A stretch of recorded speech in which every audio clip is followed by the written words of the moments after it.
إن الحمد لله نحمده ونستعينه ونستغفره ونؤمن به ونتوكل عليه ونعوذ بالله من شرور أنفسنا ومن سيئات أعمالنا من يهده الله فلا مضل له ومن يضلله فلا هادي له ونشهد أن سيدنا وسندنا وحبيبنا وحبيب طبيبنا محمد عبده ورسوله وقال تعالى في شان حبيبه محمد صلى الله عليه وسلم تسليما كثيرا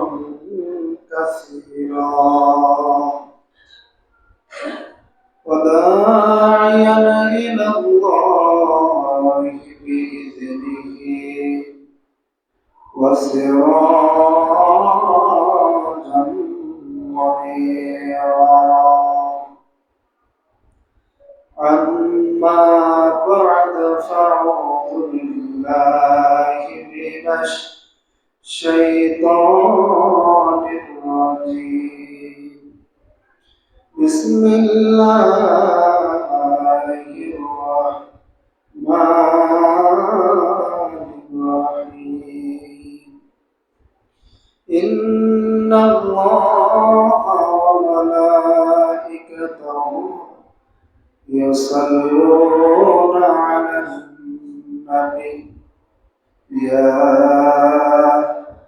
أيها الذين آمنوا صلوا عليه وسلموا تسليما اللهم صل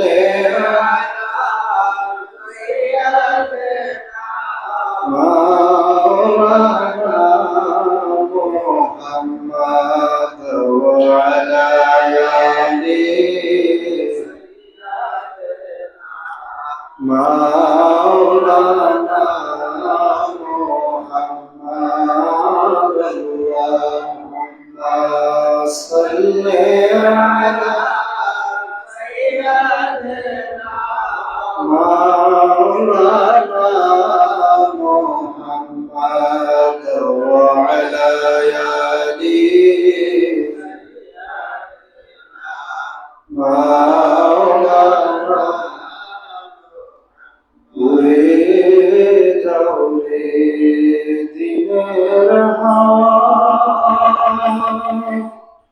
উড়িয়া যাও গো মদিনা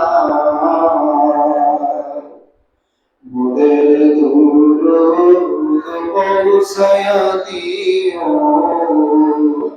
দয়াল নবীর পাক রওজায় আল্লাহুম্মা সাল্লি আলা সাইয়্যিদিনা মাওলানা মুহাম্মদ ওয়া আলা আলিহি মাওলানা নবী গো আপনার নূর দিয়া এই আসমান জমিন নামিয়া সরে জাহান বয়দা কিয়া পাক নামে মুহাম্মদ আল্লাহ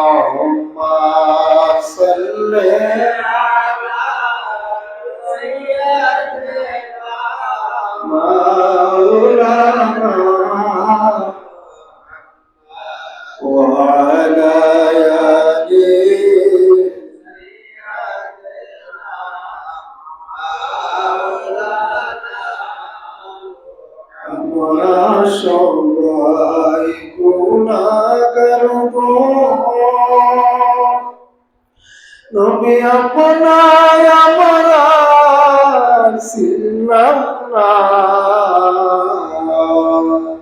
যার কারণে হাসরে আমাদেরকে ভুলিলেন না। আল্লাহুম্মা সাল্লি আলা মাওলানা মুহাম্মদ ওয়া আলা আলি সাইয়্যিদিনা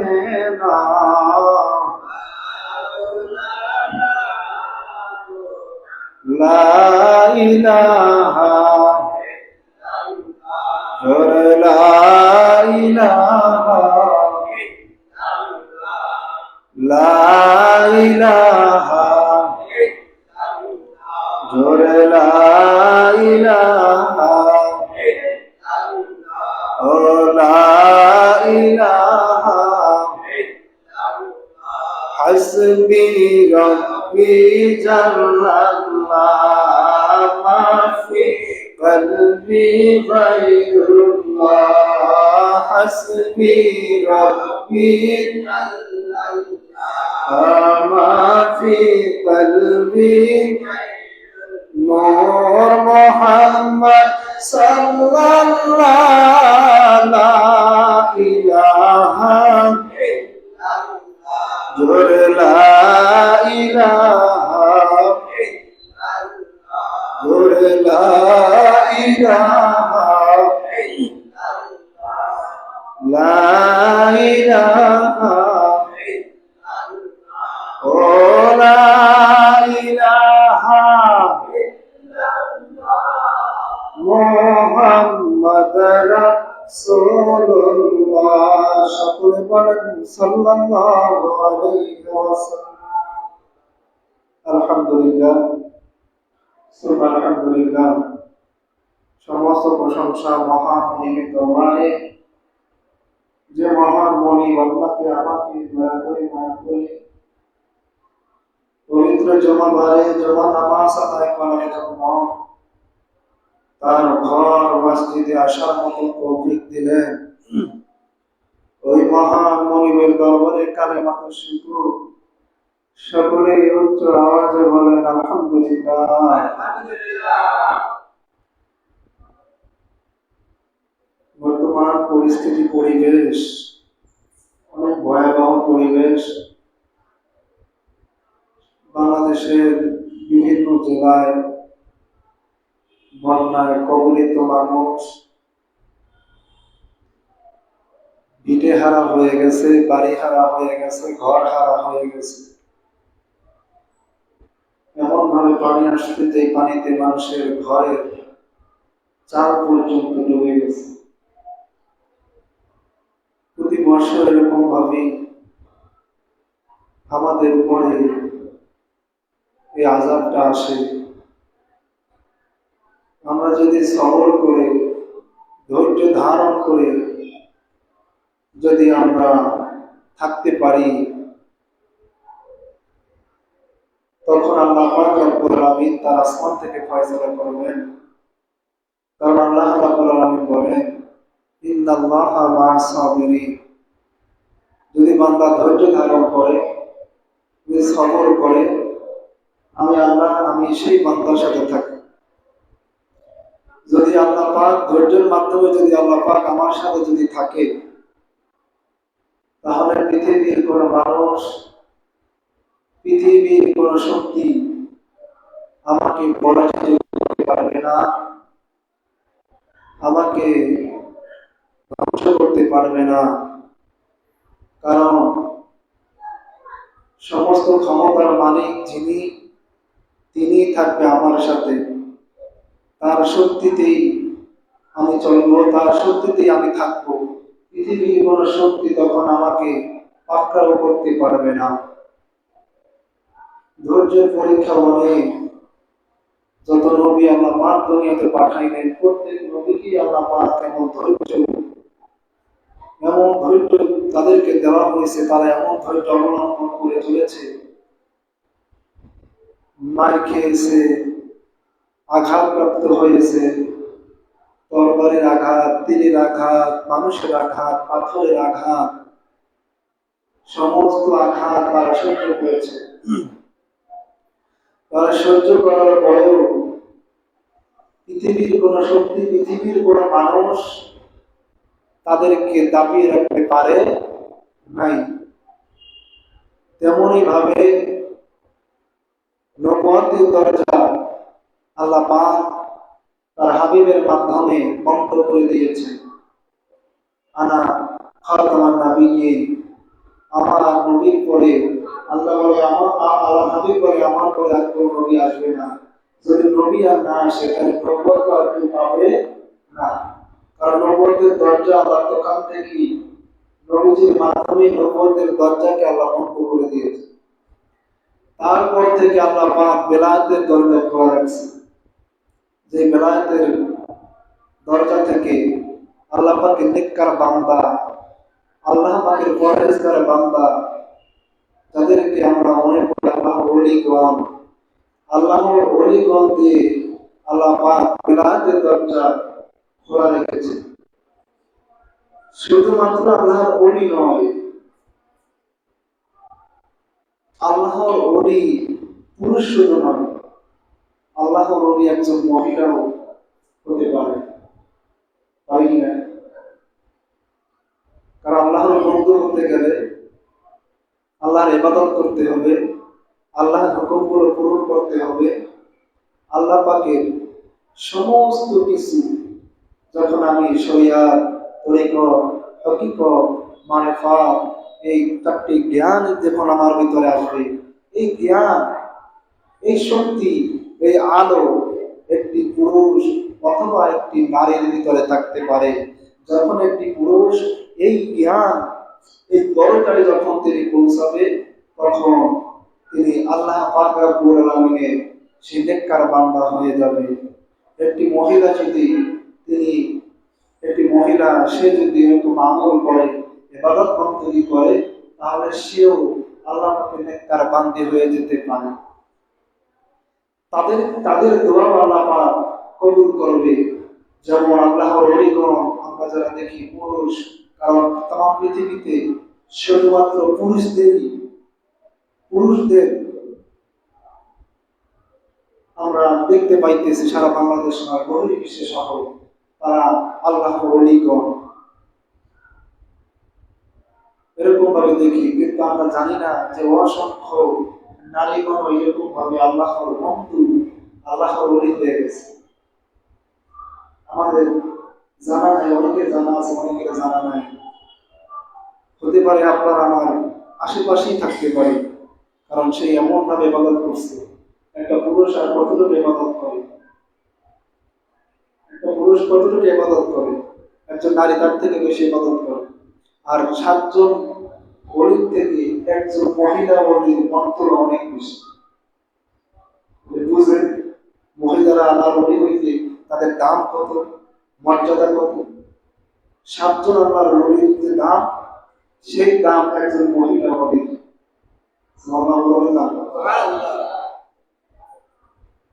আল্লাহ পাক রব্বুল আলামিন কোরআন কারীমের ভিতরে বলেন, আলা ইন্না আউলিয়া আল্লাহি লা খাউফুন আলাইহিম ওয়া লা হুম ইয়াহজানুন। পৃথিবীর ভিতরে আমার বান্দা আছে, তারা হলো ওলি, তারা হলো নেককার, তারা এমন ভাবে আমার ইবাদত করেছে, এমন ভাবে আমি আল্লাহকে এমন ভাবে ডাকছে, আমি আল্লাহ তার ডাকে সাড়া দিয়ে, আমি আল্লাহ তার মর্যাদা এমন ভাবে গুরুত্ব করে দিয়েছি, আমার সেই বান্দার হাত তখন আমি আল্লাহর কুদরতি হাত হয়ে যায়, আমার সেই বান্দার পা তখন আমি আল্লাহর কুদরতি পা হয়ে যায়, আমার সেই বান্দার চোখ আমি আল্লাহর কুদরতি চোখ হয়ে যায়। আমার সেই বান্দা যখন আমি আল্লাহর কাছে যাই, আমি আল্লাহর সাথে সাথে আমার সেই নেককার বান্দা ওই বলে কুরবানকে আমি আল্লাহ কবুল করে নেই। জোরে জোরে জবান করে বলেন মারহাবা। সব দোয়া করে আল্লাহ কবুল করবে। আল্লাহ নেককার বান্দা হতে গেলে, ওই মর্যাদায় পৌঁছাইতে গেলে আমার শুধু দুনিয়া কামাই করলে হবে? দুনিয়া কামাই করলে হবে? হবে না। সর্ব অবস্থায় আল্লাহ পাকের ইবাদতে মশগুল থাকতে হবে। ইবাদত করে করে করে করে আল্লাহ পাকের সান্নিধ্য লাভ করা যাবে, তাছাড়া বিকল্প কোনো উপায় নাই। যদি আমরা আল্লাহর ওলির কাছে যাই, বায়াত হই, যাই, তাদের কাছে মুরিদ হই, কিন্তু তারা বলে না যে আপনার নামাজ পড়ার দরকার নেই, রোজা রাখার দরকার নেই, ইবাদত করার দরকার নেই, ইবাদত কিছু করার দরকার নেই, আপনি নেককার বান্দা হয়ে যাবেন। কখনো সম্ভব? কখনো সম্ভব না। হয়তো সে হয়ে গেছে, কিন্তু সে আমাকে বানাইতে হইলে আমার ইবাদত বন্দেগী যাতে আমি ঠিক মতো করতে পারি, কোন ইবাদতে বেশি মর্তবা, সেই ইবাদতগুলো, আমলগুলো তিনি শিখিয়ে দিলে, ওই শিখার পরে আমি আমল করি, তার মতো নেককার বান্দা হব। তাছাড়া কোনো উপায় নাই। তেমনি ভাবে আমরা জানি সারা পৃথিবীর ভিতরে আল্লাহর ওলিগণ ছড়িয়ে আছে, ছিটিয়ে আছে। আমরা সবাই শুধু পুরুষ ওলির কথা জানি, পুরুষ ওলির কথা জানি, কারণ পুরুষ ওলিগণ সারা পৃথিবীর ভিতরে তাদের নাম যশ ছড়িয়ে গেছে। এমনই একজন আল্লাহর ওলি বান্দি আছে যার নাম হযরত রাবিয়া মুসরি। আপনারা অনেকেই নাম শুনছেন। এমন একজন আল্লাহর ওলি হয়েছে, তার বাবাকে রহমাতান লিল আলামিন স্বপ্নে যুগে দেখাইয়া দিয়েছে। জোরে জোরে জবান করে বলেন সুবহানাল্লাহ। এমন আল্লাহর ওলি, এমন নেককার বান্দি হয়েছে, তার পিতাকে তার বাবা স্বপ্নে দেখে। রাবিয়া মুসরি ইরাকের বাগদাদের বসরি নগরের বাসিন্দা। বসরি নগরের বাসিন্দা হওয়ার কারণে তার নাম হয়ে গেল রাবিয়া মুসরি। পিতা এমন একজন ব্যক্তি, ঘরে চাল নাই, ডাল নাই, গরিব। এমন গরিব, রাত্রে ঘরের ভিতরে অন্ধকার দূর করার জন্য আলো জ্বালাতে হবে, বাতি জ্বালাতে হবে। এই বাতি জ্বালানোর মতো তার কাছে ছিল না। গরিব গরিব হযরত রাবিয়া মুসরি রাহিমাহুল্লাহ আলাইহি মায়ের পেটে যখন আগমন করবে, সময় অতি নিকটে ঘনিয়ে আসছে, দুনিয়ার ভিতর আগমন করবে। এমন সময় রাতের অন্ধকার, বিবি ডেকে বলে, স্বামী গো, অন্ধকার দূর করার জন্য আপনি বাতি জ্বালান, আলো জ্বালান। স্বামী ডেকে বলে, বিবি গো, ঘরের ভিতরে এমন বস্তু নাই এই বস্তু দ্বারা আমি বাতি জ্বালাবো। বর্তমানে আমাদের দেশে লাইট আছে, লাইট বিদ্যুতের সংযোগ, বিদ্যুৎ দিয়ে আজকে আমরা আলো জ্বালাই, বাতি জ্বালাই। আজ থেকে 10 থেকে 12 বছর আগেও দেখা গেছে গ্রাম অঞ্চলে আমাদের সমাজে একটি বাতি জ্বালানো হয় তেল দিয়ে। তেল দিয়ে একটি বাতি জ্বালায়, হ্যাঁ, কেরোসিন তেল দিয়ে একটা বাতি জ্বালায়। দেশ গ্রামে আছে, এখনো আছে অনেক অনেক জায়গায়। তবে সেটা এখন বিলুপ্তির পথে, কারণ ওটা দরকার হয় না। বাংলাদেশে এমন ভাবে উঠিয়ে নেওয়া হয়েছে, আমার মনে হয় না যে কোথাও বিদ্যুৎ ছাড়া কোনো ঘর আছে। সব জায়গায় বিদ্যুৎ আছে, সব জায়গায়, এমন কোনো জায়গা নাই যেখানে বিদ্যুৎ নেই। এই জন্য সবাই বিদ্যুৎ পেয়ে ওই বস্তুটা হারাই ফেলছে। মানে কেরোসিন তেল দিয়ে আমাদের দেশে বলতো ল্যাম্প, আবার আরেকটা ছিল হেরিকেন, ছিল না? কাছে দিয়ে ঢাকা থাকতো, হেরিকেন এরকম ভাবে আমরা জ্বালাই, ওইটা এখন আর নাই। স্বামীকে ডেকে বলে, স্বামী গো, আপনি তৈল নিয়ে আসেন, তৈল দিয়ে আপনি বাতি জ্বালান, এই বাতি দিয়ে আমরা আলোকিত হব। স্বামী ডেকে বলে, বিবি রে, ঘরের ভিতরে এমন তেল নাই, কিভাবে আমি বাতি জ্বালাবো? বিবি ডেকে বলে, স্বামী গো, আপনি পাশের বাড়িতে যান, একটু তৈল দিয়ে এসে বাতি জ্বালান। স্বামী বলে, বিবি রে, আমি তো কিছুদিন আগে প্রতিজ্ঞা করেছি আমি কারো কাছ থেকে কর্জ ধার করবো না, আমি কারো কাছ থেকে ধার করবো না, আমি কারো কাছে দেনা থাকতে চাই না, আমি কারো কাছে ঋণী হতে চাই না। এমনিতেই গরিব মানুষের কাছ থেকে যদি ধার নিয়ে আসি, পরবর্তীতে যদি ধার শোধ না করতে পারি, আমি আল্লাহর আসামির কাঠ করাই দাঁড়াইয়া থাকবো। বিনি দেখে বলে স্বামী কোনো উপায় নাই, আপনি কষ্ট হলেও প্রতিজ্ঞা ভঙ্গ করে যান, পাশের বাড়ি থেকে একটু তেল নিয়ে আসতে পারেন কিনা দেখেন। স্বামী চলে গেল পাশের বাড়িতে, পাশের বাড়ি থেকে ফিরে এসে মন খারাপ, গোসলের পানি ছেড়ে দিয়ে কান্না শুরু করে দিল। বিবি ডেকে বলে স্বামী গো কি হয়েছে, কান্না করেন কেন, কি কান্নাই? স্বামী ডেকে বলে বিবি রে, পাশের বাড়ি গেলাম তেল আনতে, তেল তো দেওয়ার কত কথা, তারা আমার দেখে দরজা পর্যন্ত খুলে নাই, আমাকে দেখে তারা দরজা পর্যন্ত খুলে নাই, আমি তেল সংগ্রহ করতে পারলাম না, কান্না করে করে করে করে করে রাত্রে নিদ্রায় চলে গেল। হঠাৎ স্বপ্ন দেখে দোজাহানের বাচ্চা কামলিওয়ালা নবী তার স্বপ্নে ঢুকে দেখা দেয়। জোরে জোরে জবান খুলে বলেন সুবহানাল্লাহ। নবী আমার স্বপ্ন দেখায়, আমার উম্মত ইসমাঈল ঘাবড়ায়ও না, দুঃখ পেও না, কষ্ট পেও না, তোমার ঘরে এমন একটি কন্যা সন্তান জন্মাবে, তিনি হবে বিশ্বের ভিতরে মহিমান্বিত একজন নারী। তার ক্ষমতা কত হবে জানি?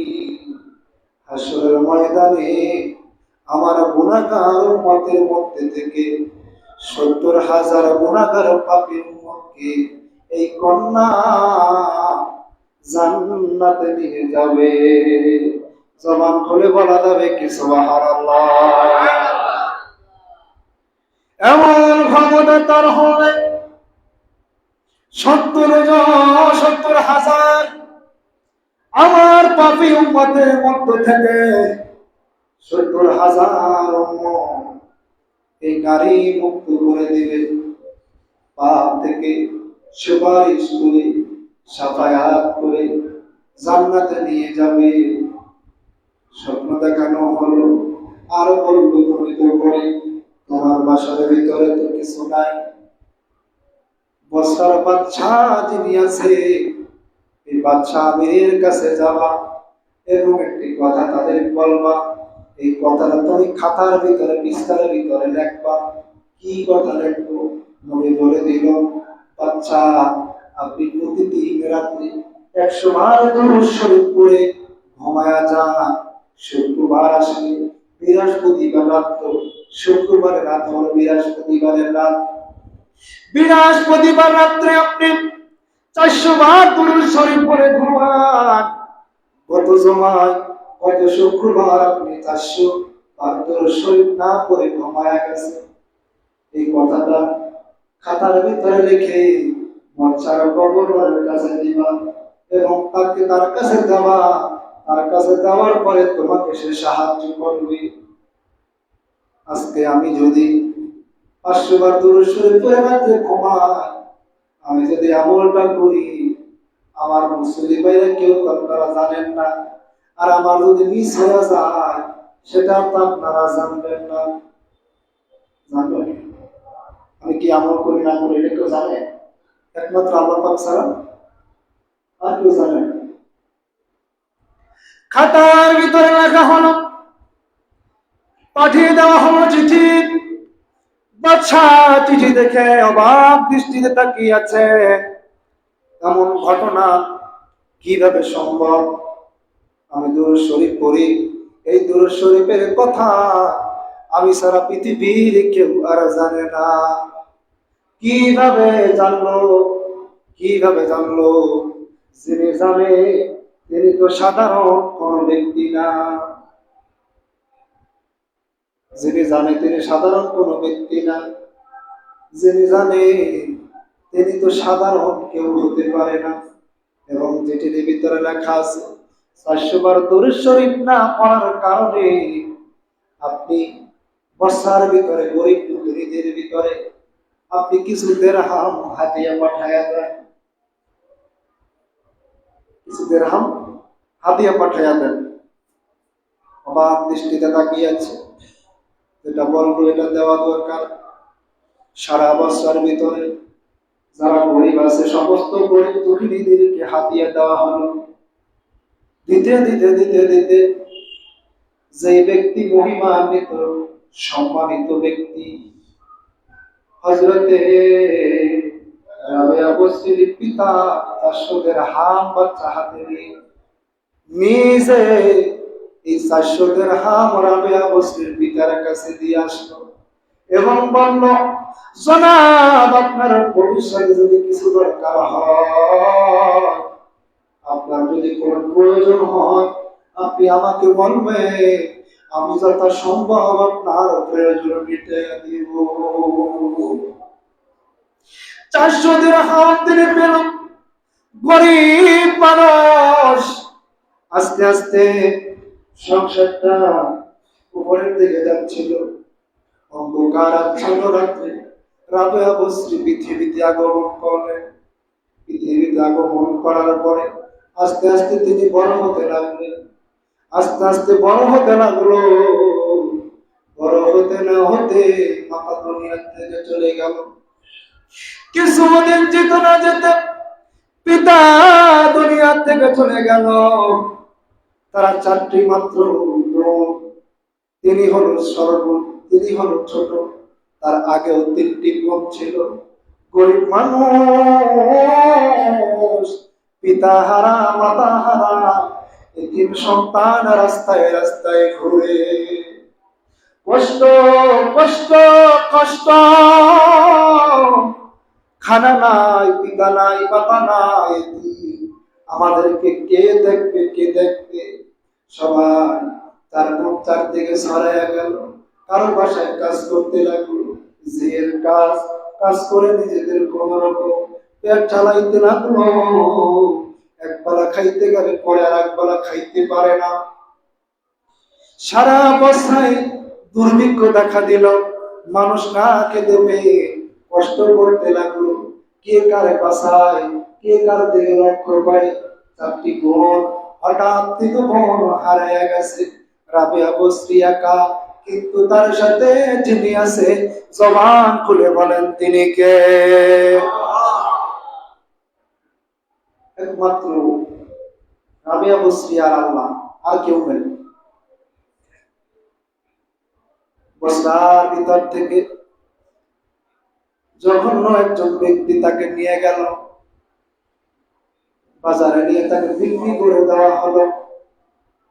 তাকে আবার একজন ইহুদি ধর্নাঢ্য ব্যক্তি তাকে কিনে নিয়ে গেল দাসত্ব করানোর জন্য, গোলামি করানোর জন্য। তারা বাড়িতে নিয়ে গেল। বাড়ির যত কাজ সমস্ত কাজগুলো তাকে দিয়ে করানো হলো। কষ্টদায়ক কাজ একজন মহিলার পক্ষে সম্ভব না, কিন্তু সেই কাজগুলো রাবেয়া বসরি করতে লাগলো। কাজ করতে করতে করতে করতে দিশেহারা হয়ে গেছে। এই কাজ আমার পক্ষে আর সম্ভব না, এত কষ্ট আমি আর সহ্য করতে পারি না। আমি তো আমার মাওলার ইবাদত করব, আমি আমার মাওলার বন্দেগী করব, আমি আমার আল্লাহর গোলামি করব, আমি আমার আল্লাহর দাসত্ব আমি করব। কিন্তু আমি পৃথিবীর মালিকের দাসত্ব করতে গিয়ে আমি আসমানের মালিকের দাসত্ব গুলো ছেড়ে দিতেছি। এটা তো হতে পারে না। রাত্র গভীর, অন্ধকার স্বপ্ন হয়ে গেল। দৌড়তে এই মালিকের ঘর থেকে পলায়ন করতে লাগলো। দৌড়তে পাশার অন্ধকার জঙ্গল পাড়ি দিতে লাগলো। হঠাৎ করে মুখ ধরে জমিনে পড়ে হাত একটা ফেলে গেল। আল্লাহর কাছে হাত নামিয়ে দোয়া করলো, আল্লাহ আমি বড় পাপী, আমি বড় অপরাধী, প্রভু গো, আমি তোমার ইবাদত করতে পারি না, আমি তোমার বন্দেগী করতে পারি না। এই পৃথিবীর বাচ্চার কাজ করতে গিয়ে আমি তোমার থেকে দূরে সরে আছি।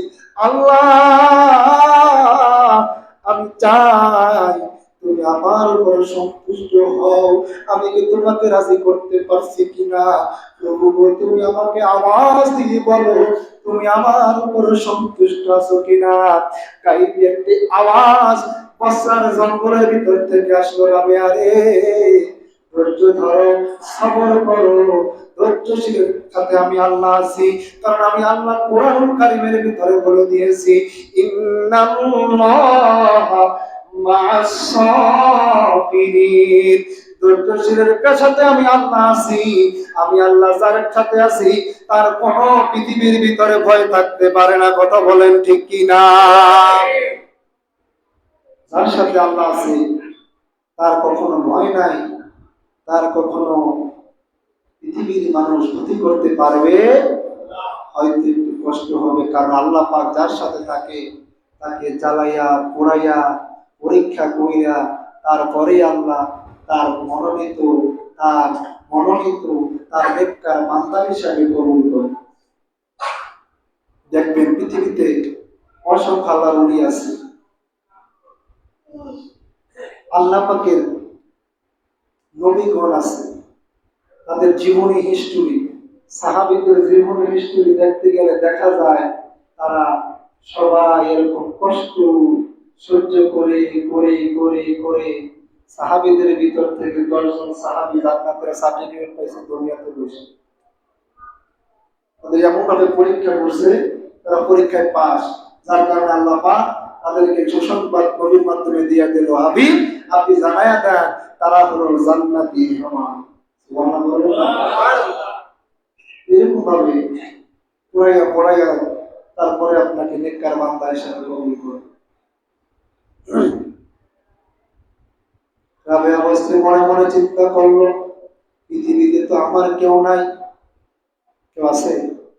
পৃথিবীতে তো আমার কেউ নাই, আমি এখন কোথায় যাব? যেখানে ছিলাম ভালোই ছিলাম, কারণ মাথা গোজার একটা ঠাই সেখানে ছিল। যাই হোক, সমস্ত বিবেক বিবেচনা করে আবার চলে গেল মনিবের বাড়িতে। মনিব কাজ করতে দিল, কাজ করতেছে। একটা সিদ্ধান্ত নিল, দিনে কাজ করব, রাত্রে আমি আল্লাহর ইবাদত করব। দিনে কাজ করব, রাত্রে আমি আল্লাহর দাসত্ব গোলামি করব।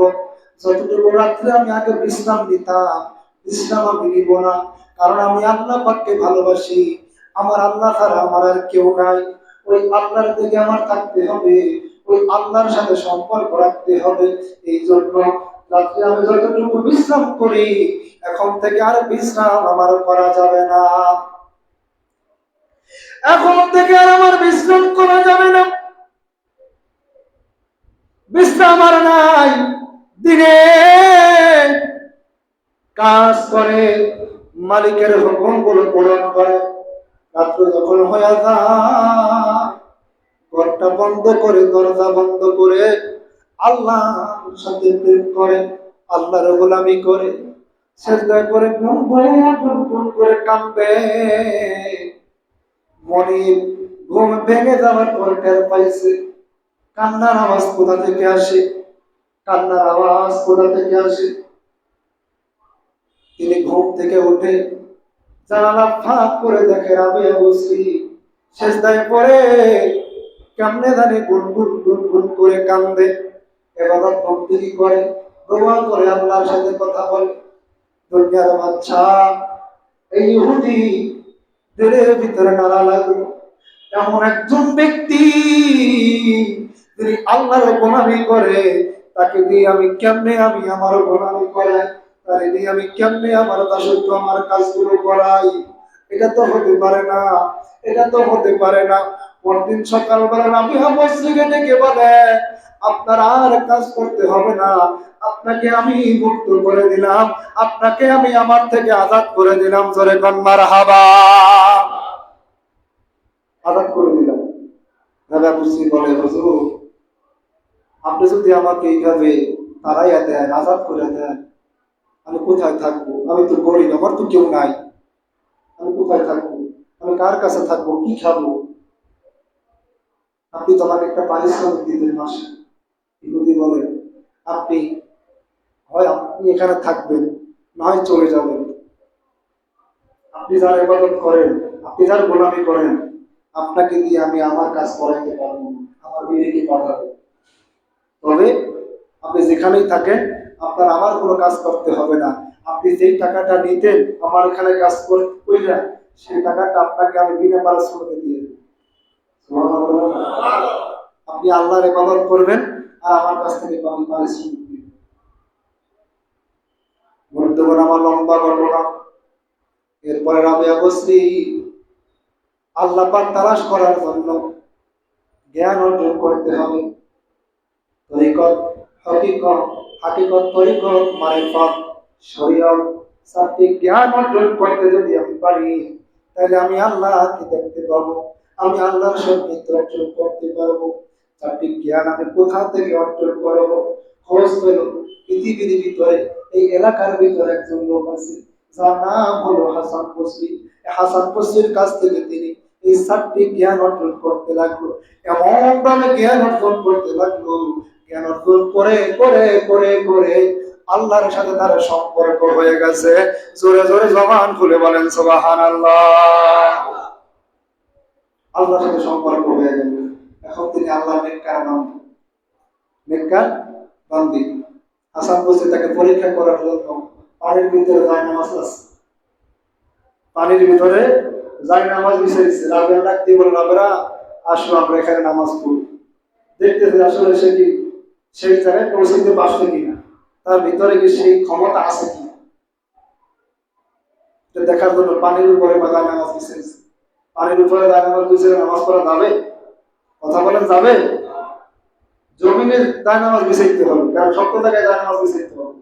পানির উপরে যদি কিছু রাখে, ওই জায়গা পাড়া ধরে তো ডুবে ফেলবে।